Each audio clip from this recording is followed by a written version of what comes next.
Alhamdulillah, saudara-saudara sekalian, bismillahirrahmanirrahim. Assalamualaikum warahmatullahi wabarakatuh.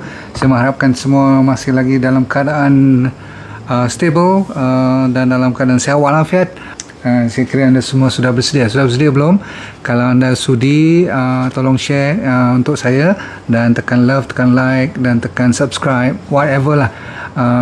Yang penting supaya you tidak miss. Sebagian besar daripada anda cuma tengok, tapi kadang-kadang you terlupa nak diperingatkan.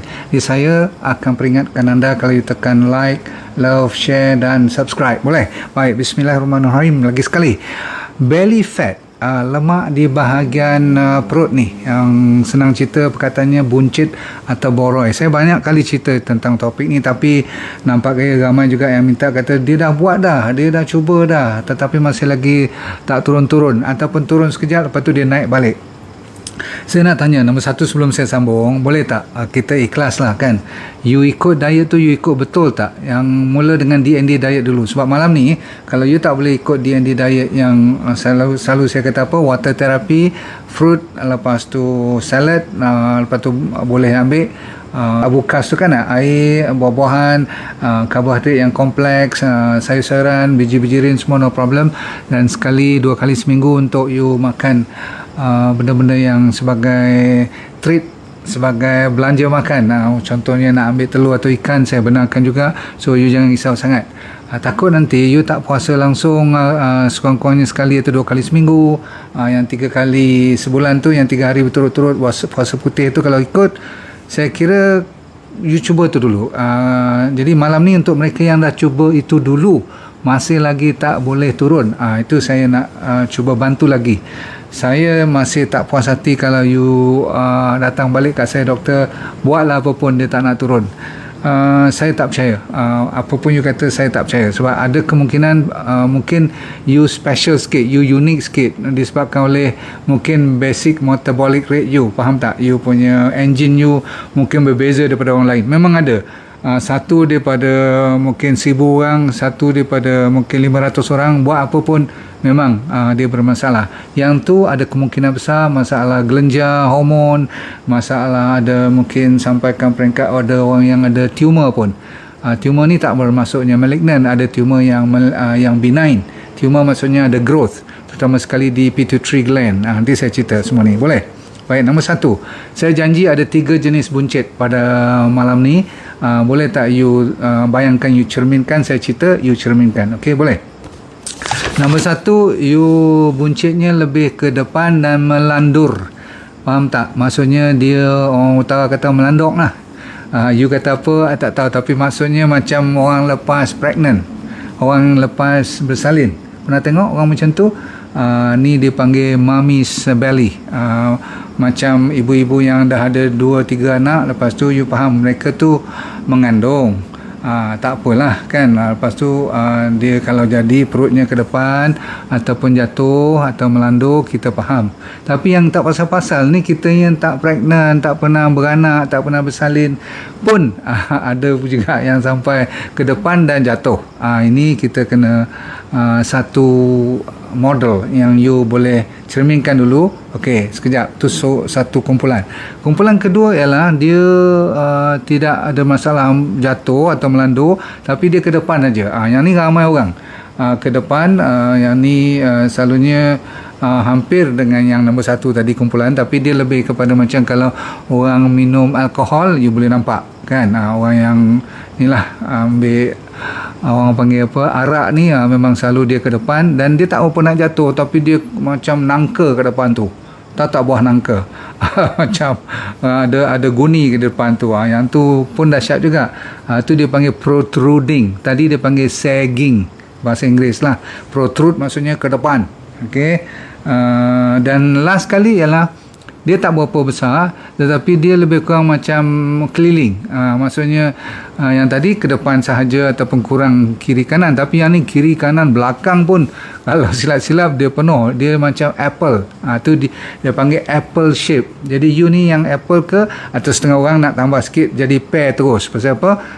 Mula dengan apple, lepas tu lama-kelamaan lebih daripada 5-10 tahun dah amat gendut ni, dia akan turun ke bawah sampai ke pinggul, sampai ke paha pun. Yang tu dia panggil apple shape. Jadi kita ambil 3 cukup lah, boleh? So boleh saya tahu kat sini U shape mana je? jangan malu. Sebab apa? Saya pun ada juga sikit buncit kat depan ni, tetapi kita kena tahu macam mana dan kenapa dia berlaku dan macam mana kita nak turunkan dia. Kalau tak cepat pun sekurang-kurangnya you mesti ada resolusi baru. Ni dekat nak tahun baru ni, saya cadangkan you berinspirasi untuk lagi 10 hari ni untuk kita bersedia untuk 2022 supaya dalam 10 hari ni pun dah boleh nampak beza dah, insyaAllah. Baik, jadi selalunya badan kadang-kadang kurus tapi perut masih lagi ke depan. Kalau yang obes tu 40% daripada rakyat kita. Tak payah kita malulah, ini statistik satu dunia. Jadi we are not alone lah, kata Michael Jackson, you are not alone. Tapi kalau boleh kita nak jadi yang dalam 30% tu, nak tak nak? Okey, kalau nak, cuba dengar apa yang you kena tahu. Punca dulu. Punca yang tadi yang melandor tu semua tu ialah disebabkan orang putih panggil visceral fat. Visceral fat ni maksudnya yang di bawah pada kulit kita kan ada 4 minimum ni lah 4-5 layer, tapi di bawah kulit tu ada dia panggil subcutaneous fat. Bawah daripada kulit punya lemak. Bawah kulit punya lemak tu ada muscle. Bawah pada muscle tu ada organ-organ kita, dan kawasan organ dan sewaktu dengannya ni lah yang menjadi masalah sebab dia dipanggil intra-abdominal ataupun visceral fat. Visceral tu maksudnya dia selimut bahagian liver, dia balut bahagian pankreas, dia kacau bahagian usus-usus, stomach kita, dan dia juga boleh pergi ke mana? Dia boleh pergi ke jantung pun, dia boleh cover bahagian paru-paru pun. Tapi yang penting sekali liver, kadang-kadang spleen, kidney, semua tu Allahu Akbar.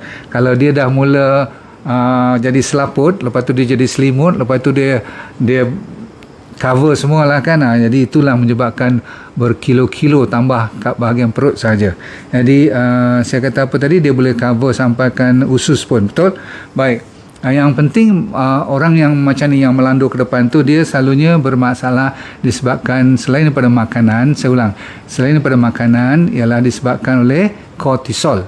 Okey, ingat perkataan kortisol. Kortisol cuma boleh meningkat apabila kita terlalu banyak stres dalam hidup kita. Jadi orang ni selain daripada makanan, saya ulang, selain daripada makanan, dia terkenal dengan masalah kortisol, iaitu stres. Jadi orang yang masalah kumpulan pertama yang melandok tadi tu, okey, jatuh ke depan. Okey. Nombor 2 yang tak berapa melandor tapi masih ke depan, masih ramai rakyat-rakyat yang kaya raya ni, orang kayangan ni, kadang-kadang kalau tak jaga dengan makanannya semua first class, semua banyak dengan high refined food, sebab makan 5-star hotel selalu sangat ataupun kita yang 2-3 stars pun kadang-kadang kita makan karbohidrat, gula gila-gila, refined food, macam-macam junk food, fast food, maka liver punya masalah. Jadi orang yang perut ke depan ni, cek dahulu sama ada liver you okey tak okey tak. Saya ulang, untuk anak muda pun kena cek liver juga, supaya jangan anggap semua ni atas pada 50 baru bermasalah. Kan saya dah cerita berkali-kali, umur 17-18 pun sekarang dah ada liver problem. Dia panggil apa? Fatty liver. Dan bila fatty liver, dia akan ada masalah cirrhosis, maksudnya dah rosak dia punya liver. Saya mengharapkan tak sampai jadi kanser lah. Tapi sementara waktu fluid dah mula berkumpul. Fluid maksudnya cecair. Kalau dibiarkan terus boleh jadi sampai ascites. Jadi bengkak kat depan tu, boroi atau buncit tu salah-salah bulan dipenuhi dengan air. Kalau dah sampai macam tu, you kena di bawah jagaan pakar. Okey, pakar gastro. Dan ini memerlukan beberapa kajian yang seterusnya supaya tidak bengkak kaki dan lain-lain lagi. Bukan takat bengkak bahagian perut saja, tapi bengkak bahagian organ, bahaya sangat-sangat. Dan last sekali ialah bagi mereka yang tak berapa gemuk tetapi dia keliling bulat macam apple, comel nampak. Ni orang kata penyakit orang kaya ni. Okey. Dan setengah orang kata biarlah boroi sikit, buncit sikit, nampaklah orang panggil prosperous. Nampak macam you tu kaya raya. tak semestinya. Yang ini selalunya disebabkan apa? Disebabkan insulin you tinggi. Selalunya you terlalu suka kepada gula, nombor 1. Nombor 2, hormon you tak balance. Orang perempuan terutama sekali, kalau you terlalu bermasalah dengan period you, selalu cycle you tak betul, dan lagi sekali lah kalau suka makan makanan yang, kalau yang ni pun saya tak galakkan, contoh tak boleh ambil soya bean kan, yang ni, dan tak boleh ambil pesticide, susu-susu yang banyak dengan hormon tak boleh. Dulu saya cerita makanan-makanan yang penuh dengan plastik yang you tak nampak, dan untuk lelaki masalah testosteron pun dah bertukar menjadi estrogen semua tu. Inilah dia.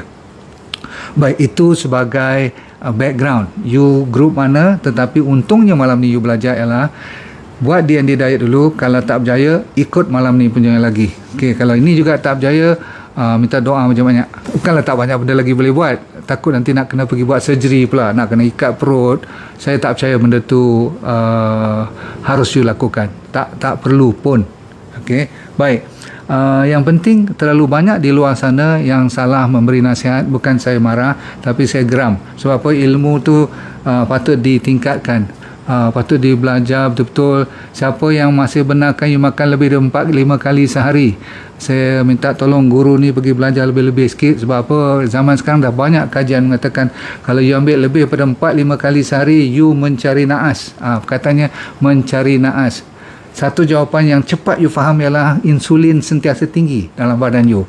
Bayangkan, tak sampai 4 jam you makan lagi, tak sampai 3 jam you makan lagi. Jadi insulin tu tak sempat surut. Cerita macam, maksudnya macam banjir juga, dia tak sempat apa tu mendatar balik, tak sempat dia steady balik, you tabur lagi. Jadi insulin tu tinggi, jadi dia banjir terus dalam badan kita. So kalau terlalu banyak kebanjiran insulin dalam badan kita, inilah dia boleh pilih nak jadi sagging, yang jatuh perut ke depan, ataupun yang cuma boncit ke depan saja, ataupun dia boleh buat menjadi apple dalam bentuk badan you. Bukan you pilih pun. Faham tak faham? Okey. Ni you kata salah mak, salah ibu, bapa pula, mereka obese, you pun obese. No such thing. Please, you masih boleh lawan, walaupun genetically you lebih senang gemuk, tapi Tuhan bagi kita daya usaha otak untuk fikir. So tolong jangan salah hari bulan. Okey, ikut amalan-amalan yang disuruh. Exercise, yang suruh exercise bukan tak boleh, dalam saya punya program pun sekejap lagi ada, tetapi bukan exercise yang macam dia suruh sampai 7 hari seminggu ataupun 5 hari seminggu. You tak boleh ikut pun. Kalau mereka yang tak suka exercise tu, dah pula tu dia suruh buat sport exercise. Tak. Kalau you masih diajar suruh buat sport exercise untuk jaga perut saja, contoh apa dia, you disuruh buat apa kalau perut cepat? You pernah tengok kan, dia buat bangun tubi, orang putih panggil sit up. Okey, so kalau you cuma buat sit up saja beratus kali pagi, beratus kali petang, tiap-tiap hari nak tidur buat lagi 100 kali, you dah cari naas juga lagi. No, there's no such thing.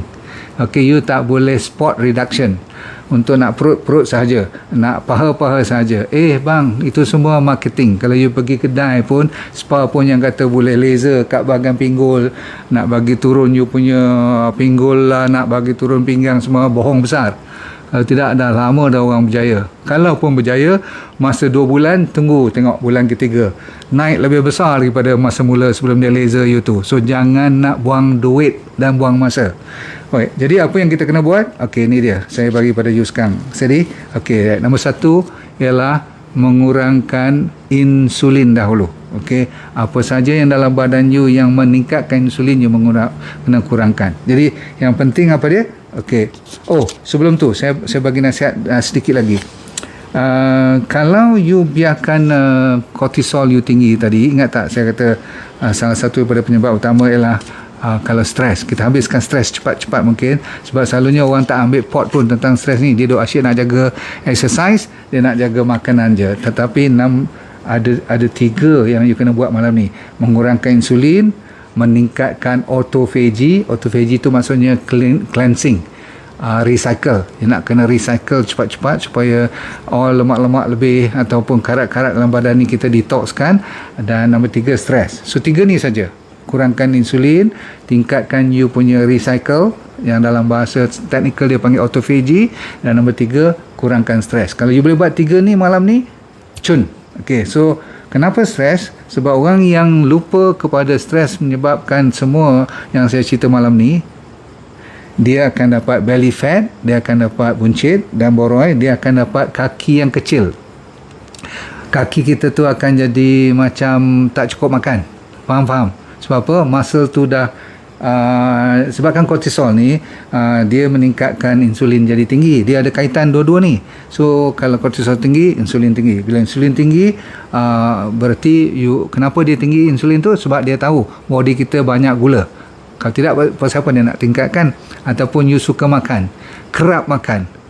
Saya ulang, suka makan dan kerap makan, dan makanan yang salah. Dalam makan kerap, makanan yang salah pula tu. Kalau kerap makan benda yang okey, yang baik-baik, sihat-sihat, apa juga. So kalau dia meningkat tu, maka you punya protein, maksudnya muscle you akan jadi kecut. Ni tak payah faham detail cara mekanisme dia. You tengoklah orang-orang yang selalu perut ke depan atau boroi ni, kaki dia kecil. Okey, lepas tu dia akan hilang pinggulnya. Pinggul pula, you panggil apa? Punggung ya. Otot punggung kan kita kalau muda-muda ni masih bulat, masih mantap, okey, orang kata kejap lagi. Tapi kalau you umur muda pun, kalau dah hilang punggung you, maksudnya dah flat, ini antara puncanya kenapa tak elok sangat kita punya body posture ataupun bentuk badan kita tu. Lepas tu senang ada stretch mark, kita punya kulit senang rosak. Ni semua disebabkan oleh nipisnya jadi masalah penyimpanan fat dengan kita punya apa tadi saya kata tentang insulin tadi tu. Bila insulin tu terlalu tinggi, jadilah masalah ni senang lebam. You perasan tak, setengah orang tu dah lah dia tak sihat, tetapi dia senang lebam pula. Lepas tu dia senang dapat satu lagi, dia panggil bongkok, apa orang panggil yang bulat kat belakang ni, ham. Dia jadi macam timbul kat belakang tengkuk bawah ni, dia macam ada apa orang panggil bonggol tapi apa pun jangan biarkan benda ni berlaku, sebab tu dah maximum problem dah. Baik, sebagian besar daripada anda disuruh exercise salah. Kalau boleh exercise, kalau nak buat pun mesti yang ringan sahaja. Saya ulang, untuk nak hilangkan boroi tak boleh pergi buat macam Iron Man. Iron Man, kalau you buat betul-betul Iron Man, memang you kurus, sebab you lari berapa jam, you swimming berapa jam, you cycle berapa jam. Tapi yang maksudnya you exercise macam tak pernah you buat, sekali you dengar kat mana, Google ke, you YouTube ke, sekali you nak ikut, jangan. Sebab untuk malam ni you cuma belajar berjalan, you cuma belajar buat aerobic exercise yang benar-benar aerobic. Cycle pun ringan, tak payah ambil bicycle yang nak racing, tak payah nak ikut orang. Pasal apa? Semua yang laju, yang gila-gila sampai 40-50 km tu salah dari sudut. Kalau you nak maintain, kalau boleh selalu, tak apa. Takut you tak boleh buat istiqamah. Yang istiqamah you boleh buat, betul tak? 20 minit berjalan kaki, betul. Cycle 25-30 minit, slow steady. Yang boleh bernafas tetapi masih lagi bergerak, itu yang diharapkan. Tetapi ada satu lagi yang digalakkan juga, HIIT, yang buat dalam 5-10 minit dah selesai. Ingat tak? Yang sampai tercungap-cungap tapi rehat, tercungap-cungap lepas tu rehat, 20 saat, 60 saat rehat, 20 saat buat. Kalau yang tu you buat dalam 5-10 minit cukup. Hari tu you rehat, besok baru you pergi berjalan. Yang saya ajar you jalan zikir supaya steady je. Kenapa? Bila you dapat aerobik, oksigen, dia membakar lemak. Kalau setengah jam tu you sampai tak boleh nafas, you buat sesuatu exercise yang kononnya sit up, apa, pumping, yelah, yang sampai tercungap-cungap, half and puff tu, you dah cuma, orang kata apa, membakar bahagian otot you. Faham tak? Yang menggunakan glucose. Kita sebenarnya nak bakar apa? Nak bakar lemak, nak bakar fat. So nak bakar fat, dia perlukan oksigen. Jadi dia perlukan slow and steady but continuous. Saya ulang, slow, steady and continuous. Jadi bila you belajar ikut saya punya konsep berjalan, berzikir, berjalan, satu, you dapat oksigen. Nombor 2, dia bagus untuk otak. Nombor 3, dia bagus untuk hormon dan untuk toning. Tak toning supaya tak nampak lembik sangat. Jadi ini betul, exercise yang betul. So saya kata apa tentang exercise yang steady, slow but continuous. Tak payah kelang kabut. Kalau nak buat HIIT yang high intensity tu, cuma 5-10 minit cukup. Jangan lebih-lebih. Sebab apa? Dah dibuat kajian, siapa yang buat HIIT, High Intensity Interval Training ni, betul-betul buat, dia meningkatkan growth hormone. Kita tak nak kortisol, kita nak growth hormone. Bila growth, tahu grow. Jadi kita meningkatkan otot kita, menguatkan tulang kita, semua is for growth. Dan dia fat burning. Faham? Yang lebih fat burning saya kata apa tadi? Lebih kepada aerobik, bukan yang anaerobik, yang sampai tak ada oksigen langsung tu. Sebab tu HIIT tak boleh buat lebih daripada 10-15 minit. Kalau you buat 10-15 minit, you dah under stress. Bila under stress, apa naik? Kortisol naik. Bila kortisol naik, apa naik lagi? Insulin naik. Bila insulin naik, jadi lagi. Sebab tu sampai bila-bila pun dia buncit tu tak mau nak turun-turun. Faham? Okey, baik. Sekarang tiba masanya saya cerita tentang autophagy pula. Kan saya janji pada you ada 3 you kena buat malam ni. 1, mengurangkan insulin, berarti apa dia? Gula tak ada langsung, susu dan daging berat-berat. Tu DND diet memang dah ikut, insulin akan turun. Baik. Yang autophagy ni pula. Autophagy tu maksudnya berpuasa. You nak dapat recycling cuma berlaku sewaktu you tak makan. Sebab apa? Body kita tak boleh mencuci, tak boleh buat cleansing, tak boleh buat spring cleaning. Faham? Kalau dia nak pergi cuci rumah orang, tuan rumah tu kena keluar rumah dulu lah maksudnya. Kalau dia masih nak buat kerja kat rumah dia, nak ni lah, tak mau keluar, tak mau free the house, macam mana tukang cuci rumah tu nak cuci betul-betul, betul tak? Jadi kita kena kosongkan body kita daripada tambah lagi makanan. Dan minimumnya berapa jam saya cerita itu? 8 jam.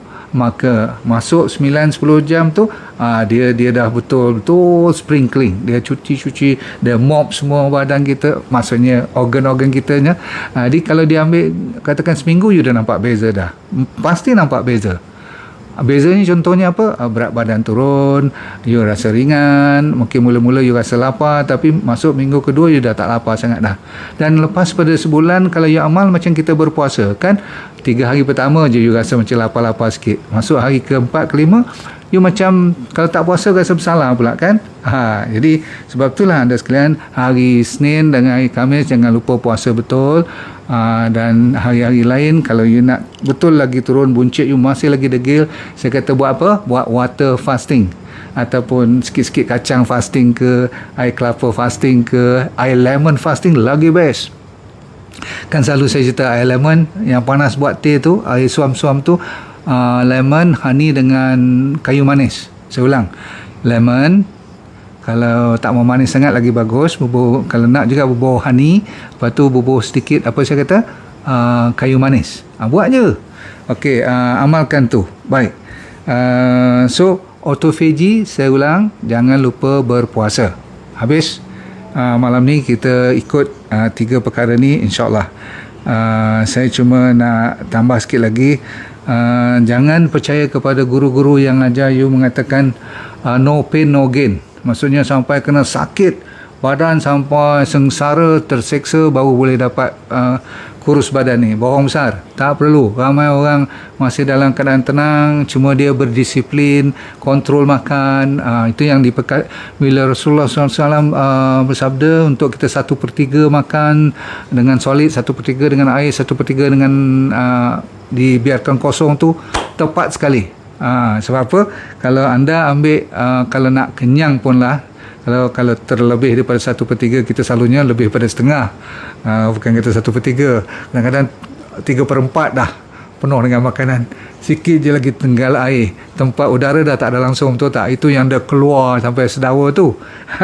Jadi kalau selalu sangat, kalaupun betul orang kata makanlah sebelum lapar, berhenti sebelum kenyang, saya rasa bukan salah, tetapi kena ditafsirkan betul-betul. Betul makan sebelum lapar, sebab dia takut kalau you lapar sangat nanti you makan macam lahap pula. Tetapi sebenarnya saya nak tanya you, bila kita makan sebelum lapar tu betul-betul kita lapar ke, ataupun otak kita yang disebabkan oleh kebiasaan? Lazimnya disebabkan kita habit. Kalau pukul 1 kita tak makan, kita rasa kita lapar. Padahal kalau you ikut teknik saya yang makan cuma 2 kali sehari, breakfast dengan dinner, lunch you ambil ringan je supaya nak melazimkan. Tapi sebenarnya after a while, cuba you buat lepas 3-4 hari minum air je. Kalau pun you tak puasa lah. Kalau you puasa lagi bagus. Tapi katakan you tak puasa, you minum air je. Ataupun you ambil sikit kacang je. Boleh lepasnya. So kalau you buat breakfast dengan buah-buahan dan ikut celery ke, ikut air bali ke sikit, ataupun air kosong dengan garam awal-awal, lepas tu buah-buahan yang mencukupi, ambil rainbow fruit semua tu, malam nanti you makan. Tak apalah, makan sampai kenyang, no problem. You percayalah kata I, bila pukul 8 tu tutup kedai, kalau lapar minum sikit apa-apa supaya you boleh tidur sampai besok pagi, no problem. Ikut saja yang 2 kali sehari tu. Okay, satu makanan yang berat belah malam, satu makanan ringan sebelah pagi. Itu pun kalau you tak puasa. Kalau puasa lagi cun. Sebab apa? Sahur you buah-buahan juga, cuma diawalkan. Daripada you makan pukul 7, 8 pagi, you makan pukul 5 pagi. Cun lah kan. Jadi you dah tutup kedai pukul 8 malam. 8 malam sampai 5 pagi, dah 5 campur, lebih kurang campur berapa jam tu? Campur 1, 2, 3, dah dekat 8, 9 jam dah you berpuasa malam. Saya tak percaya yang you tak akan tak berjaya. You akan berjaya. So apa yang saya lupa malam ni ialah fiber. Penting sekali ialah tingkatkan you punya fiber, serat. Makan makanan-makanan yang banyak berserat. Kalau pun nak ambil karbohidrat, tahu kan, macam kalau nak juga karbohidrat, jangan nasi, ambil lebih kepada ubi-ubi, no problem. Itu pun yang berserat seperti ubi keledek, keladi, banyakkan salad, banyakkan kacang, banyakkan ulam, silakan. Banyakkan sup dengan sayur, mushroom. I think you dah banyak belajar dengan I. Tak mungkin you tak akan tak berjaya lah. You insyaAllah akan berjaya. Apapun, jangan terlalu nak kira kalori sangat. Jangan panik. Jangan sampai nak takut bila waktu makan sampai terasa agak kenyang. Lebih kurang 60-70%. Bak kata orang Okinawa, they never put across lebih daripada 70% dalam perut dia orang. Orang Jepun boleh buat, kita lagi lah sepatutnya boleh buat. Baik, tuan-tuan dan sekalian, saya cuma nak bagi satu nasihat. Yang penting ialah boleh buat yang 13-14 hari bulan tu tak? Itu antara yang terbaik juga untuk setiap satu bulan tu. Jangan makan lebih daripada 2-3 kali sehari, tu yang paling trik yang terbaik. Dan jangan makan makanan yang salah. Ikut D&D diet. No sugar, no refined food, tidak ada makanan-makanan yang dalam paket semua, no junk food please. Lepas tu pastikan you tingkatkan takat kopi, teh yang tak ada gula semua tu, tak ada susu semua, best of the best, silakan. Okay, tak ada lagi yang saya nak nasihat kepada anda sekalian. You akan tengok perut you dari seminggu ke seminggu, no, daripada sehari ke sehari. Saya boleh buktikan kepada anda. Kalau tak percaya, you ambil you punya timbangan berat badan, satu. Nombor 2, ambil fotograf sisi dan depan, bagi kat saya gambar you lepas. Tak payah lama, sebulan cukup. Kalau tak turun juga, saya minta maaf, mungkin saya salah mengajar you. Tapi kalau turun cantik, you rasa ringan, lepas 2 bulan you ambil lagi gambar you, kalau boleh turun antara 5-8 kg tu, kira dahsyat lah kan. Kalau tak boleh, saya minta maaf. Kalau boleh, you tolong bagi testimoni untuk memberi inspirasi kepada orang lain. Saya doakan anda berjaya. Jangan putus asa, sebab setiap penyakit tu ada ubatnya. Baik, semoga sebelum kita let go tu, kita kena apa? Kita kena janji yang hidup kita tu insyaAllah bahagia. Kita buat sebaik mungkin, dan kita doakan Allah terima kita di syurga nanti, bersama-sama kita pergi dan let go and feel good. Assalamualaikum warahmatullahi wabarakatuh. Bye, terima kasih.